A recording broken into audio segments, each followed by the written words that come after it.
Dans la forêt de Trèflevallée vivait un lapin malin nommé Monsieur Whisker. Il avait un effort blanche, un nez qui bougeait tout le temps, et un grand chapeau haut de forme. Tout le monde le connaissait. Il n'était pas le plus rapide, ni le plus courageux, mais il était très rose. Un jour, Monsieur Whisker éparcut le jardin du vieux Grumble. C'était un vieux blaireau grognon. Son jardin était protégé par des pigeons, des hiboux en plastique, et même un épouvantail avec des symboles. Mais ces carottes, elles étaient magnifiques.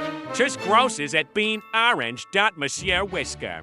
Dit, il me fait une de ces carottes, la nuit venue, sous la lune. Il introduce me dans le jardin. Il marche lentement, évite les pigeons. Et arrive près des grottes. Mais clic, il touche un fil, les symboles s'arrêtent. Une lumière s'alluma, et le vieux Grumble arrive en colère, avec un rouleau et pâtisserie. Voilà, cria-t-il.